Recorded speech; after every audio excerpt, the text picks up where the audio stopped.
Allah is my heart's speech. Your mercy is what I beseech. Keep in my heart your remembrance, and in your deen allow me to advance.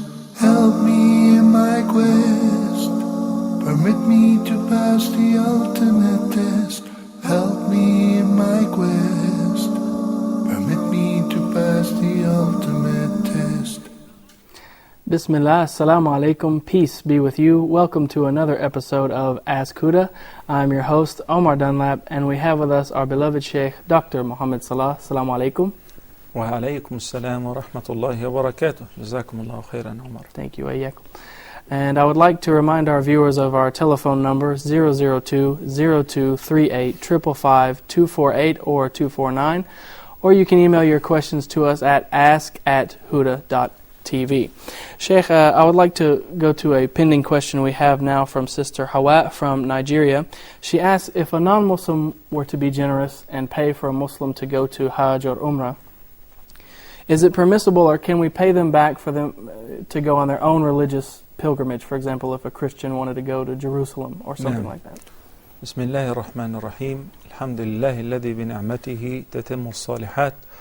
والصلاة والسلام على أفضل البرايا وأشرف الكائنات سيدنا محمد وعلى آله وصحبه وسلم تسليما كثيرا وبعد. All praise due to Allah alone. We praise Him and we seek His help. Whomsoever Allah guides is a truly guided one, and whomsoever Allah leaves astray, no one can show him guidance. May the best peace and blessings be upon Prophet Muhammad, peace be upon him. It is permissible to give in a charity to non-Muslims who are needy. So the voluntary charity, it is permissible to give to Muslims and non-Muslims, and you will be rewarded for that.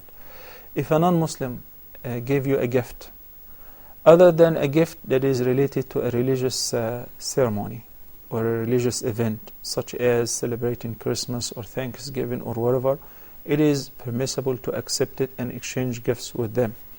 Somebody supported you in some circumstances, financial circumstances, or even paid you fully to perform Hajj.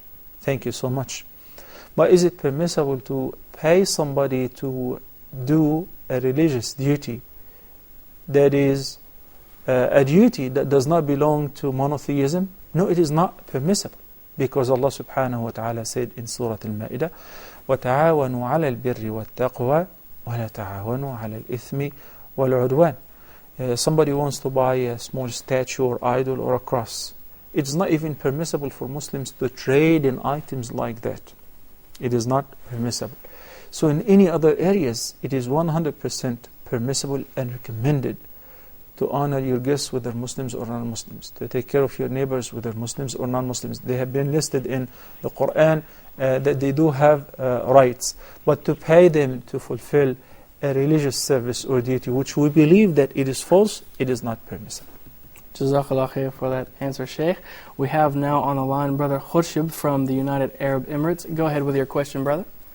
Assalamu alaikum wa rahmatullahi wa barakatuh. Wa alaikum assalam wa rahmatullahi wa barakatuh. Yeah, Sheikh Salah, I'm having two questions, and one of is very serious to me at least. One of my friend, his father is paralyzed last 2 years, totally paralyzed even in the tongue. And my friend's mother is looking after him. It is 2 years, he has become very tired. So this time he went and he discussed with his mother. So mother says that I'm very tired, I want to live with you. So they went to the scholar in India. And I was surprised that that scholar said that yes, your mother, she can take a divorce and she can live with you. So he was very confused. I said, don't worry. He's sitting with me and he's listening, and he wants what Islam says at this stage. What about the father? What are they going to do with him? Dumb him? No, the scholar says that his mother is here. His sisters are here, so they can look after, or you can come and you can see him. Who can look after him? I'm sorry again? The sister of his father. His sister? Yeah. His aunt, you mean? Yeah. Okay, I see. And the second question, Sheikh Salah, that just I want to know that Nabi Kareem Sallallahu Alaihi Wasallam in the Fajr prayers in Sunnah, which rakah he used to pray, Qul Huwallahu Ahad and Qul A'udhu bi Rabbil Falaq, or any other, which I am confused. Okay, if sure. you just tell me. Okay.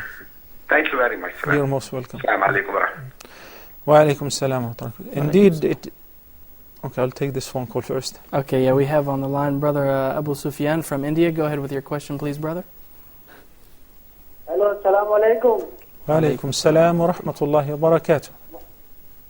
MashaAllah, Dr. Salah, your program last time regarding Aisha radiallahu anha is very, very nice. Radiyallahu anha wa And ardaha. I want from all the Muslims to continue same program like this to educate the people about this great scholar.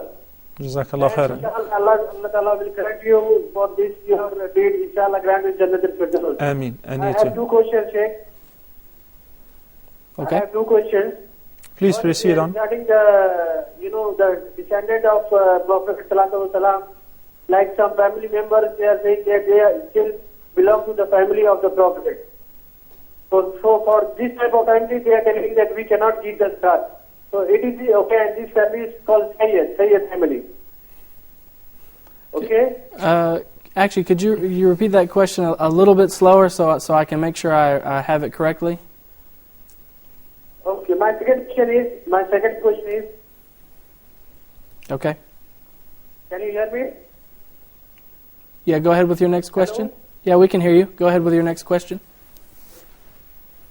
Second question is regarding the oil wealth of some Muslim countries, as they are keeping this oil wealth for themselves.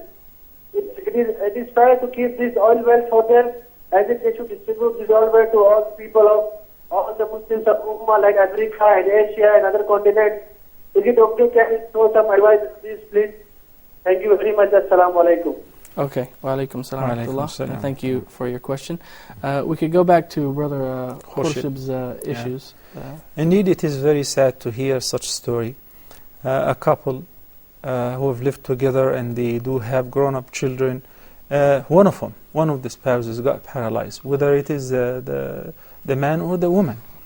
Loyalty requires that the other party should look after the one who got paralyzed or got affected or got ill until they meet Allah subhanahu wa ta'ala, because there is a contract. The contract is not just a marriage or to share bed or to have fun once both of them are healthy and physically fit and financially in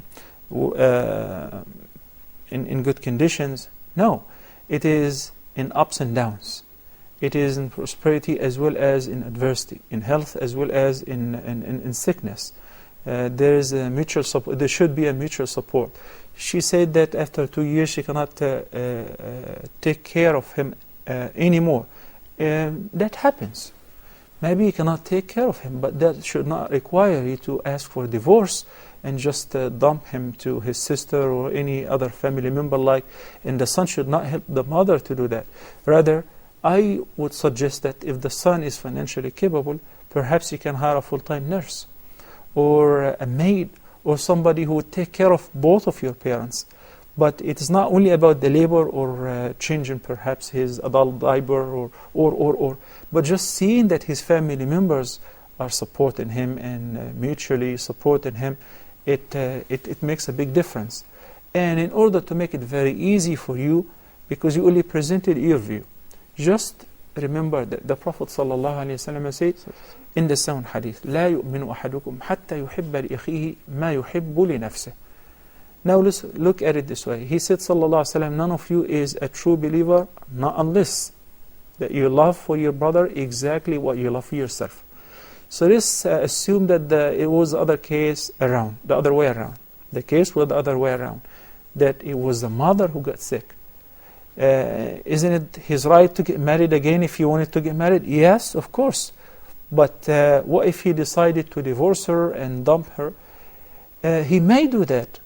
It is not prohibited, but it is not loyal. It is not right. It is not the right thing to do, especially during this time, the time of need. So you don't have to ask for divorce. You can move with your son, you spend some time here and some time with your husband. And why not both parents move with the son? Where if he can afford to have a maid to serve both of them, just seeing your dad every morning is a blessing, is a great thing. And when some people think that they're doing their parents a great deal of favor by looking after them when they get old And for instance, some of the parents, when they are in such conditions, they even wear adult diaper and they need somebody to change for them. You need to remember one thing. Still, you have not paid them an odd equivalent to what they have done to you. The difference is very obvious. Because when they were changing your diaper, when you were young and baby, they were praying for your life, to have a long life. They were very optimistic that you're going to grow up, you're going to go to medical school, you're going to graduate and get married, they're going to see your children, their grandchildren, and so on. And in your case, that yes, you're taking care of them, and meanwhile you're asking Allah subhanahu wa ta'ala to make it easy for them to pass away. You cannot wait. This is generally speaking. And Nabi sallallahu alayhi wa sallam said in one hadith, in a part of it, may he be humiliated, may he lose whom? One who witnesses his parents, or one of his parents, reaching senility or an old age, and cannot enter paradise through serving them. So having your parents alive in such conditions is a blessing, is actually one of the keys of paradise. So make sure, inshallah, you reconcile between them, and you can tell your mother, if you're going to look after her, why not look after both of them? Wallahu a'lam. Jazakallah khair for that answer, Sheikh. He had a second question there about if there's a certain rakat that the Prophet ﷺ used to write. The sunnah before Fajr, the tradition of the Prophet ﷺ in such sunnah, as well as in duha and in the sunnah of Maghrib, is to recite in the first rak'ah after Surah Al-Fatiha, Surah Qul Ya Ayyuhal Kafirun.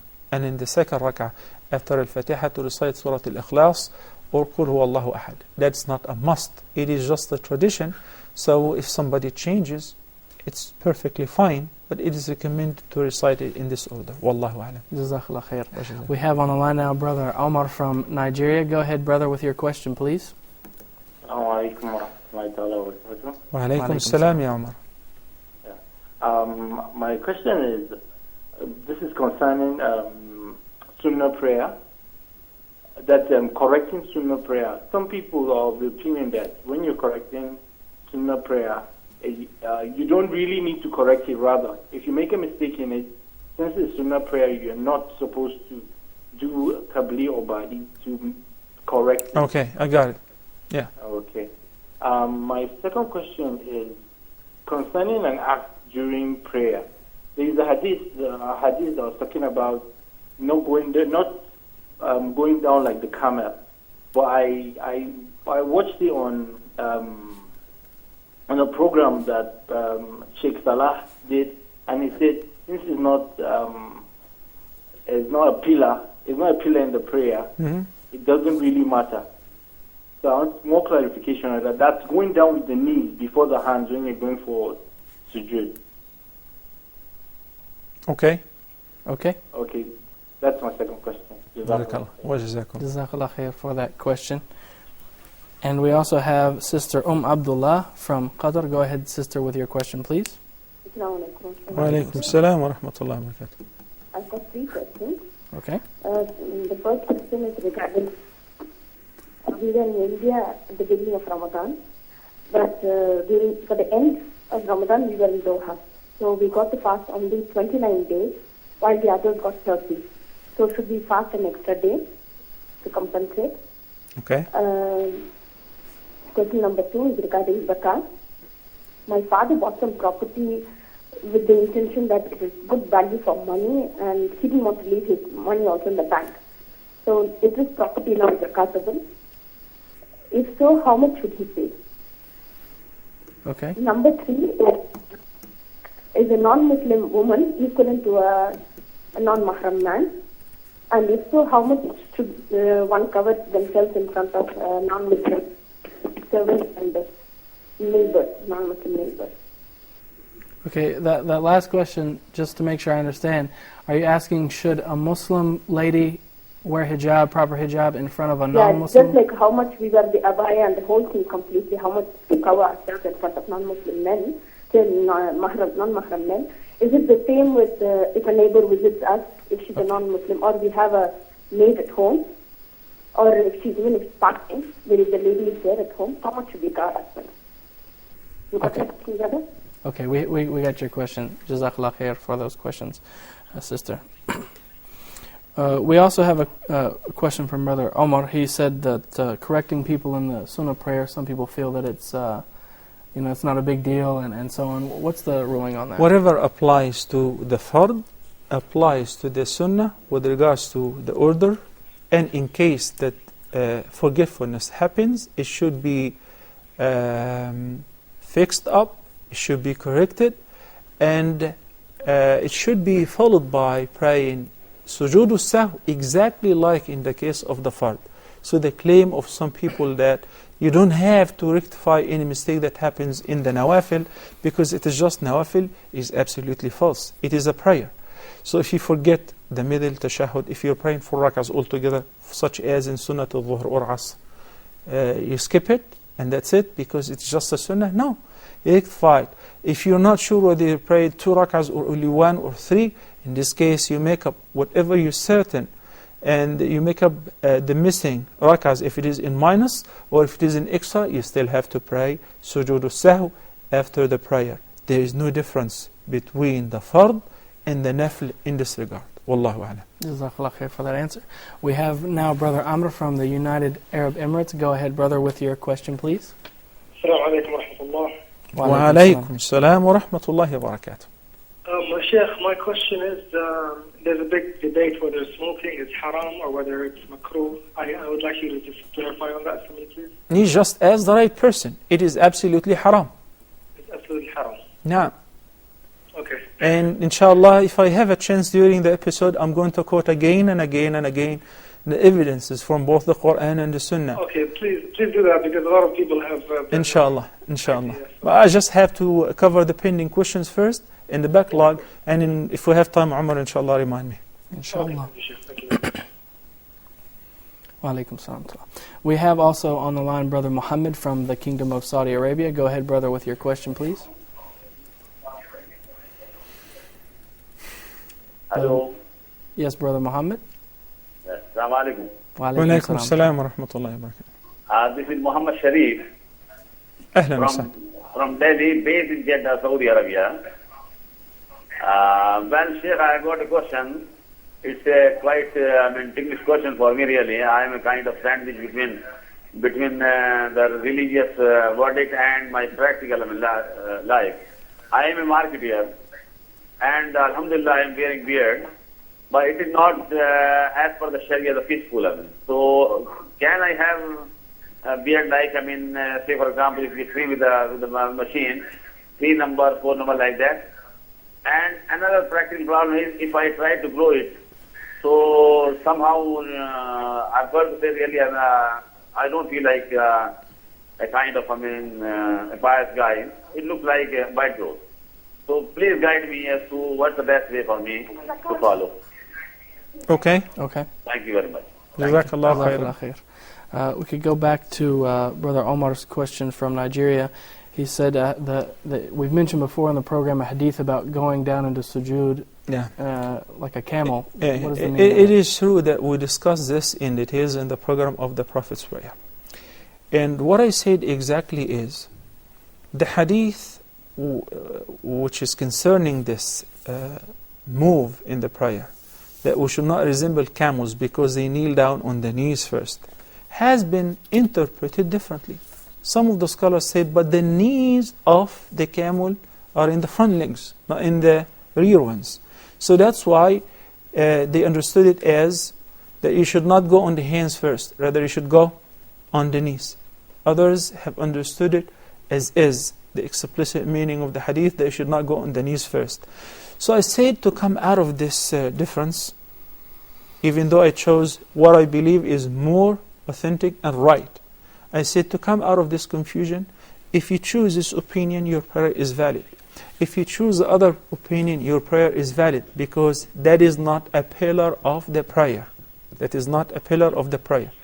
And also I wanted to diffuse an ongoing problem in different communities, especially those who are living in the West. People who come from the Indo-Pak background, who follow the Hanafi madhab. people who come from Malaysia and Indonesia and all of those countries who follow the Shafi'i madhab. And people who come from the Middle East, for instance, those who follow the Maliki, or from Morocco and from Libya and those countries, or from the Peninsula, follow Imam Ahmad's school of thought. I wanted to tell everybody that these differences should not lead to a conflict, because the prayer is valid either way. Whether you raise your hands in the moving takbir, in the movement, in other than the beginning takbir, obviously, like the rest of the madhahib, or if you don't, like in the madhab of Imam Abu Hanif, if you go down on the knees first or on the hands first, the prayer is valid if you fulfill the other pillars and conditions of the prayer. Jazakallah khair for that answer, Sheikh. We have on the line now Brother Sabr from the United Arab Emirates. Go ahead, brother, with your question, please. Assalamu alaikum wa rahmatullahi. Wa alaikum salam. Sister, Wa alaikum excuse me. salam. My question is, my teacher told me that the Prophet fasted on his birthday on Monday. So we can fast on our own birthday. But my mother is telling it's bid'ah. So I want to know which one's right. And my second question is that everyone is pushed by the earth in the grave. So are prophets safe from this? Okay. Okay. Okay. That's it. Jazakallah khair. Okay, Jazakallah Got khair. it. And we also have on the line Brother Ibrahim from Nigeria. Go ahead, brother, with your question. Brother Ibrahim, are you there? Hello, assalamu alaikum. Wa alaikum salam wa rahmatullahi wa barakatuh. My question goes direct to the Sheikh. Okay. I want to ask whether it's lawful for a Muslim to work in a conventional Brother, bank just in make sure Nigeria. that you turn the volume down first or mute your TV set. Yeah. Okay, sir. We heard the whole thing over. Is it lawful for a Muslim to work in conventional bank? Okay. You didn't do it yet, brother. Mute your TV set, please. Okay.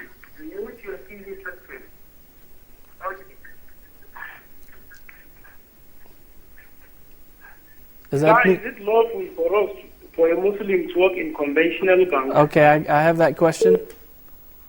Okay. Well, if you have more questions, Brother Ibrahim, you can call us back. But please remember, and this goes for all viewers, please remember to turn the volume down on your television sets so we don't hear things repeated, inshallah.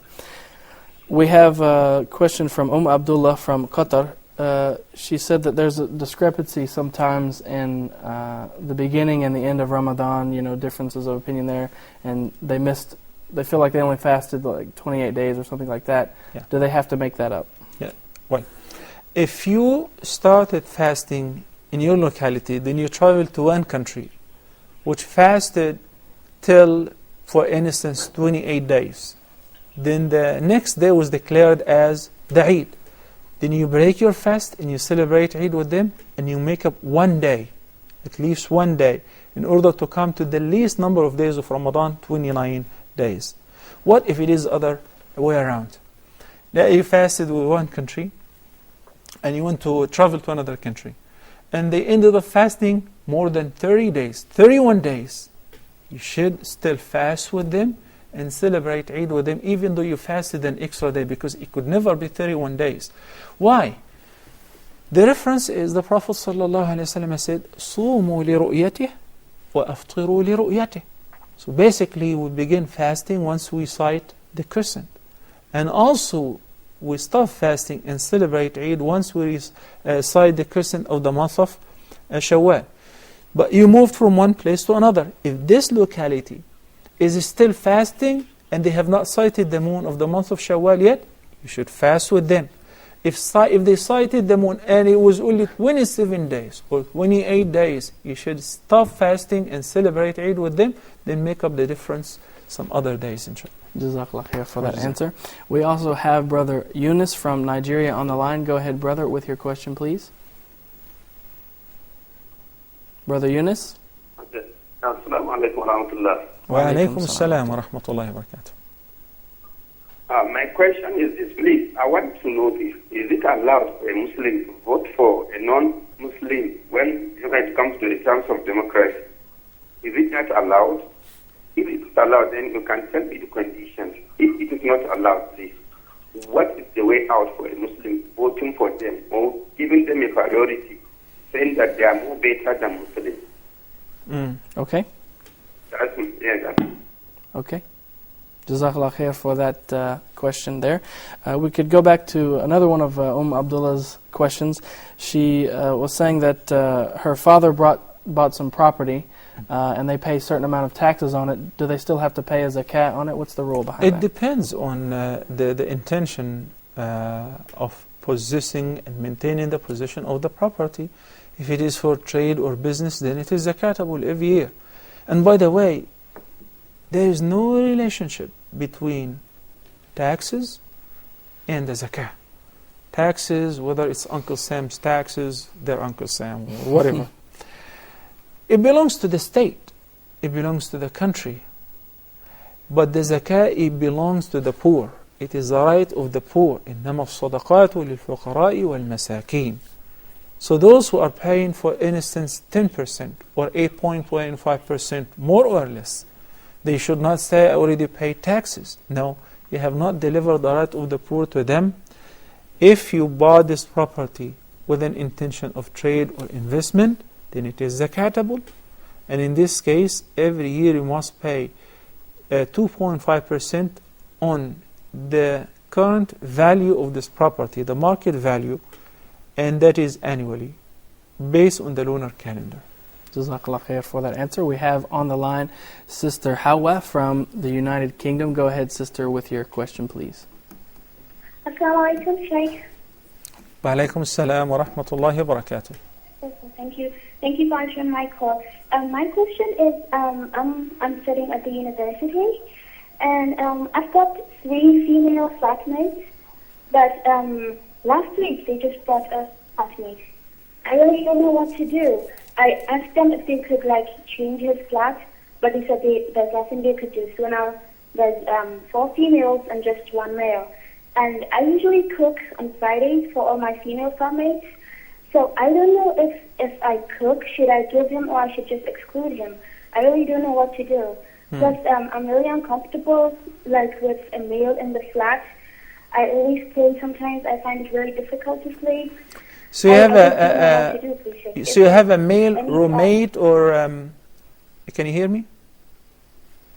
Excuse me? So you have a male person with you in the same flat that you guys are living in? Yes, in the same flat. Okay. Is this like a dorm or something that you rent outside the campus? No, it's just the school accommodations. We've got separate rooms and we share the kitchen. Okay. But inshallah will answer you. Thank you, sir. You're welcome. Jazakallah khair for that question, Sister Hawa. We have on the line Sister Adel from Nigeria. Go ahead, Sister, with your question, please. Assalamu alaikum, sir. Wa alaikum assalam wa rahmatullahi wa barakatuh. My question is if you have a problem, you want Allah to answer your prayers, and you make Qiyam al-Layl and reciting the Quran. So what I'm asking is, what is the best thing to do to please Allah? Is it to give sadaqah or to make sacrifice, like to slaughter an animal? Okay. That is my question. Jazakumullahu khairan. Wa jazakum. Jazakallah khair for your question. We're going to take a quick break, so don't go anywhere. You're watching Ask Huda.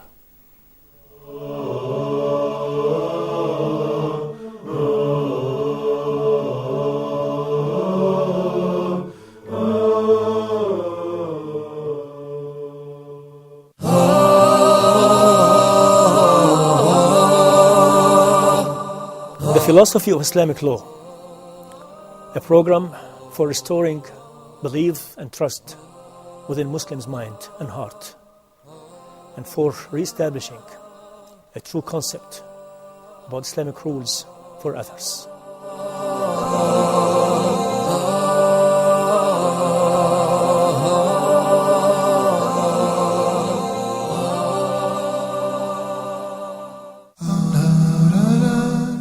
amazing stories.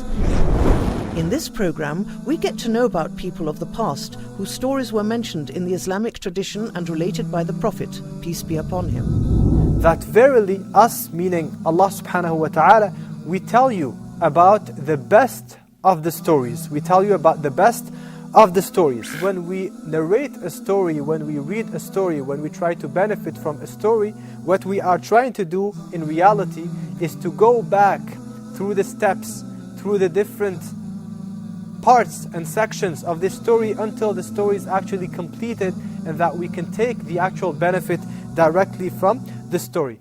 Sheikh Lutfi will narrate these stories in his program Amazing Stories. Allah subhanahu wa ta'ala ordered one of the lands to come closer, the destination. Allah subhanahu wa ta'ala ordered one whole city to come closer, to move closer to this dead person.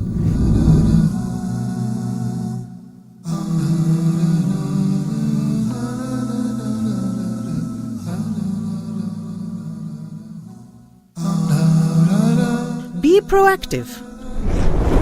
Dr. Haytham Al-Haddad teaches us how to take a conscious control over our life, set our goals and work to achieve them in Islam. Take firm steps towards your future. Be positive and be proactive. Every single Muslim needs to have in order to be an effective person. So proactivity in Islam, how to serve our religion and how to serve our life and our guides through all of this. The proactive person is always motivated. The proactive person always have high ambition. The proactive person, he will not lose his time. He will not waste his time. The proactive person is a generous person.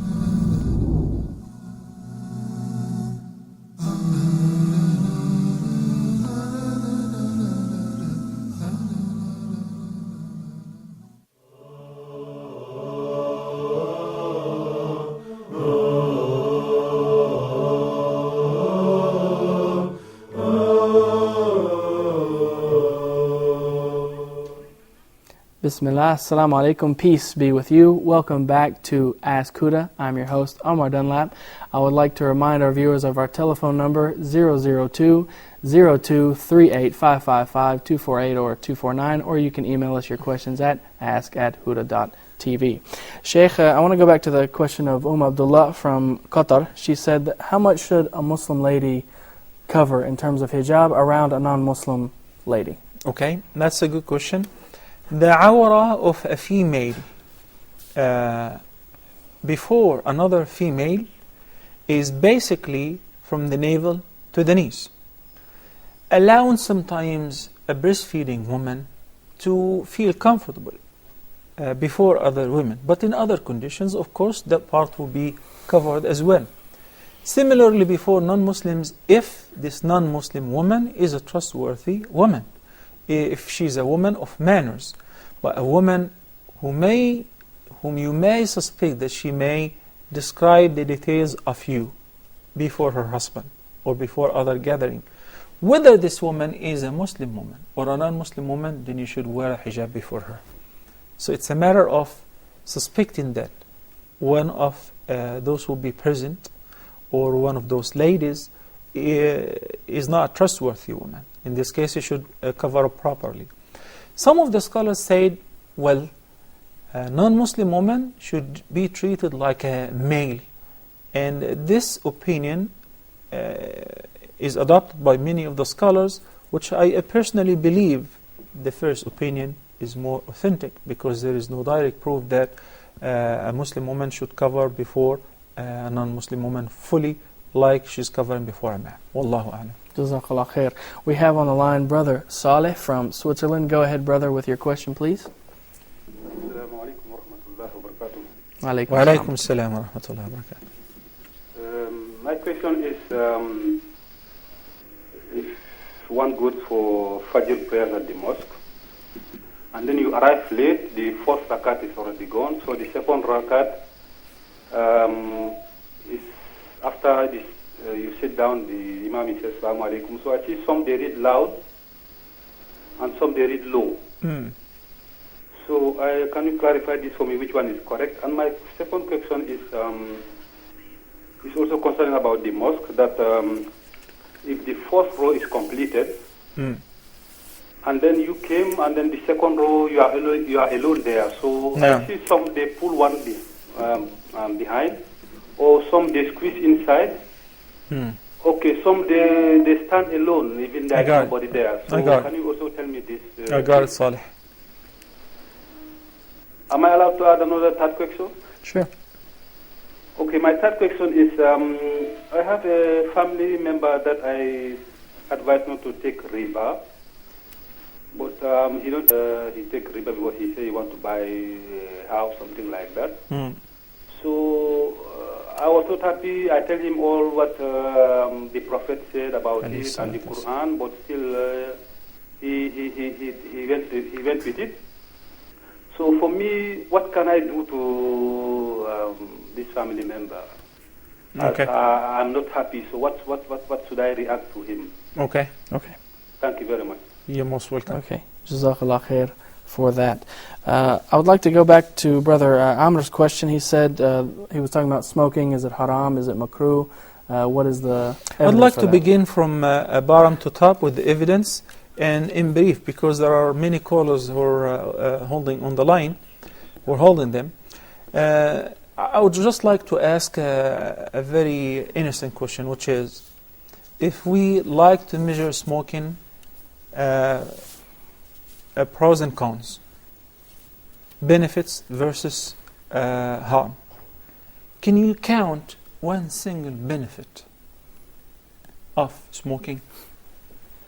Can you count one? One's not going to come to my mind. Other than pleasing the shaitan and pleasing your hawa and desire? Can you count any? No. On the Day of Judgment, the scale will only have two parts. One for the good deeds and one for the bad deeds.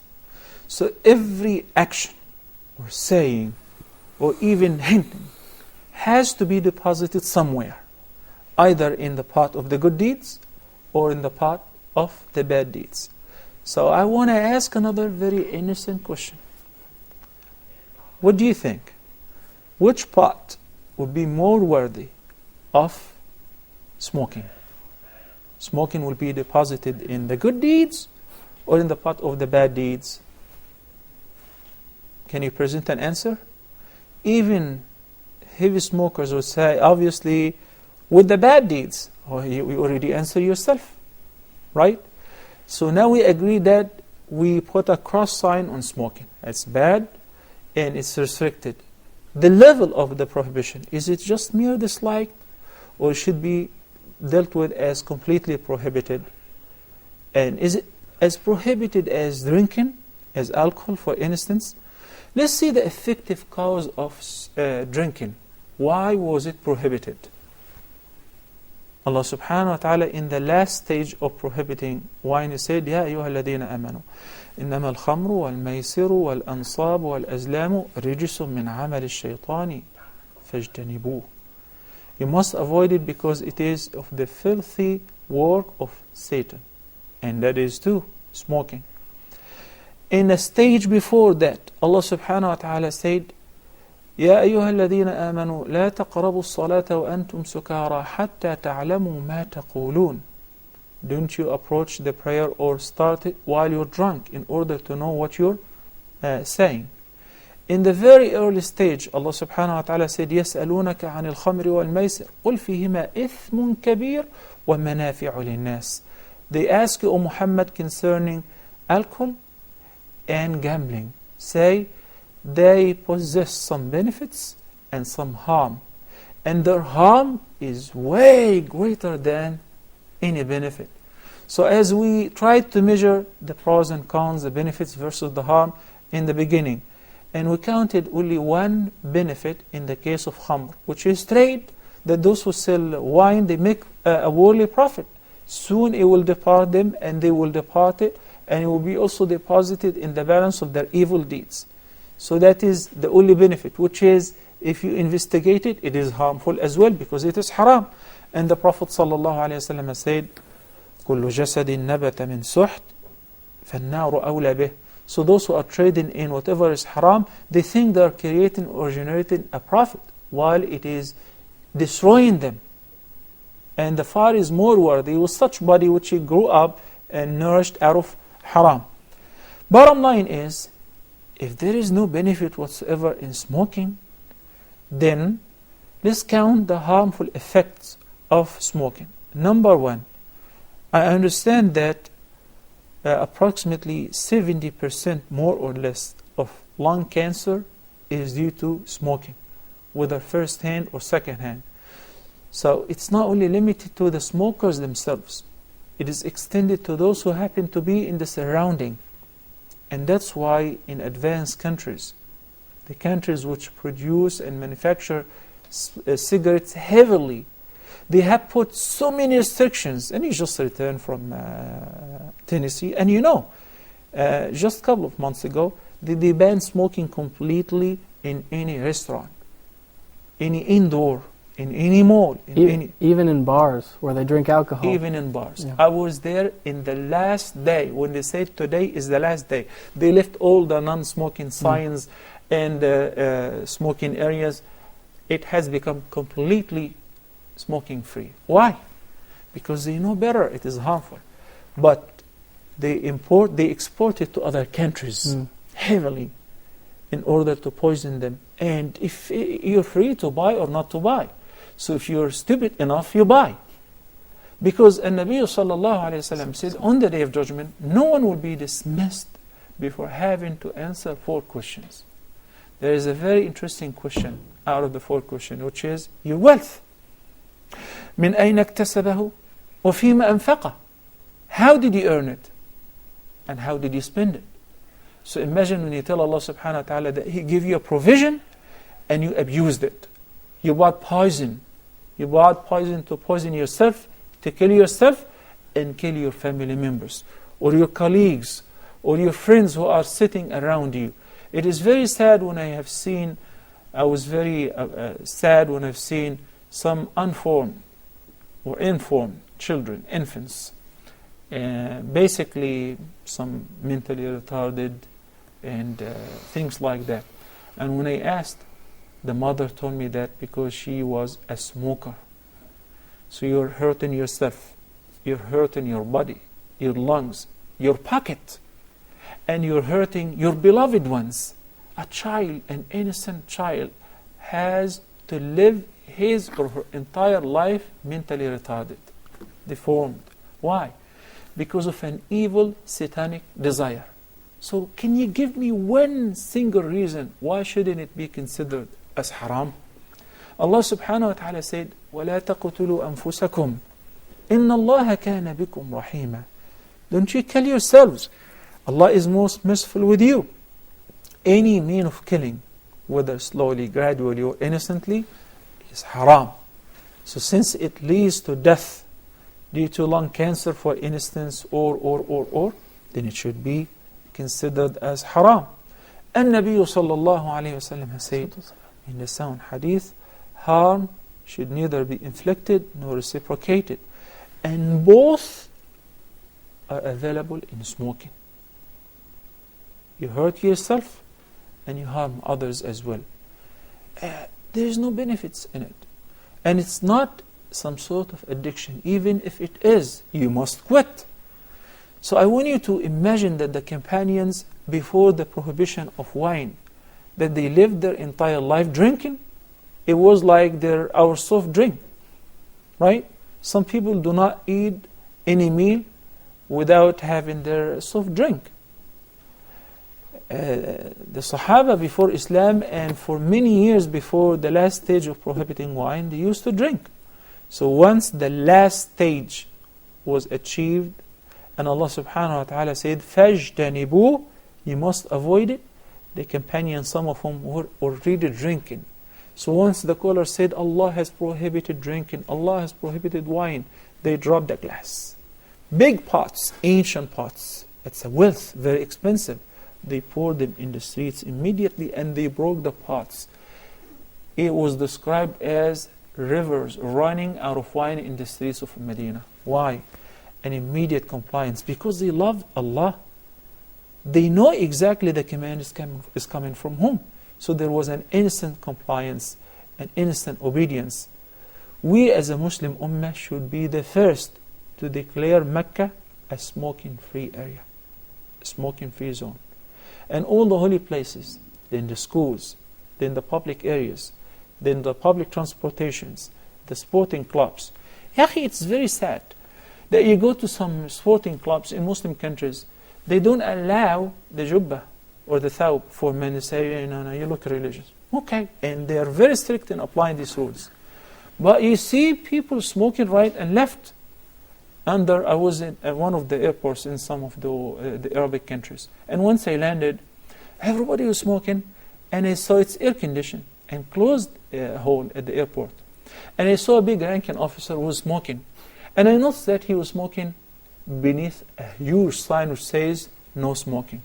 So I just wanted to bring to his attention that, you're supposed to be doing the opposite, catching those who smoke or fining them, because there is a big fine. So I spoke to him kindly and gently. He said, I know already. Why? Because there is no law and order. Islam was the first to establish a law and order. So everybody would undergo the law. Smoking should be prohibited, and not only in certain areas, whether in public or private. And the only mean of banning smoking completely is when the scholars explain to people it is extremely harmful. There is no benefit in it. You hurt yourself and you hurt others. We should avoid it completely, as Allah subhanahu wa ta'ala ordered us to avoid every harmful thing. Jazakallah khair for that detailed answer, and I hope that some of our viewers that maybe are having a problem with that take heed, inshallah. We have Brother Awab on the line from the Sudan. Go ahead, brother, with your question, please. Assalamu alaikum wa rahmatullah. Wa alaikum assalam wa rahmatullahi wa barakatuh. You are performing a great role. My question is, what is the difference between the two kinds of guidance of tawfiq and the guidance of irshad? Irshad, okay. Jazakumullah. In general, Hidayatul Irshad is such as when Allah subhanahu wa ta'ala said, وَهَدَيْنَاهُ النَّجْدَيْنِ إِنَّا هَدَيْنَاهُ السَّبِيلَ إِمَّا شَاكِرًا وَإِمَّا كَفُورًا.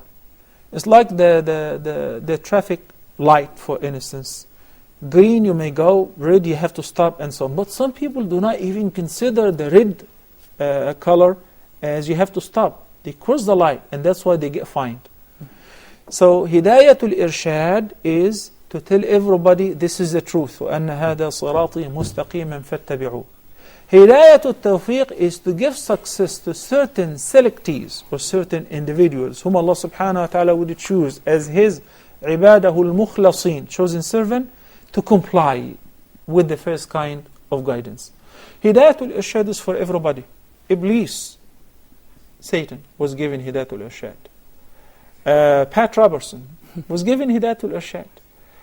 Every non-believer is given Hidayatul Irshad because the message is for everybody. But whether to comply or not, those who comply, Allah subhanahu wa ta'ala gave them tawfiq, give them success to accept Hidayatul Irshad and comply with it. Jazakallah khair for that answer, and Jazakallah khair for being with us today. But unfortunately, that's all the time that we have for today's episode. So I would like to remind our viewers that if you have any other questions, you can email us at ask@huda.tv. And for those of you who would like to join in our good deeds and help Huda TV with a financial contribution, either for this show or other shows, you can email us at support@huda.tv. Until next time, I'm your host, Omar Dunlap, wishing you peace. Assalamu alaikum wa rahmatullahi wa barakatuh. Allah is my heart's speech, your mercy is what I beseech. Keep in my heart your remembrance, and in your deen allow me to advance. Help me in my quest, permit me to pass the ultimate test.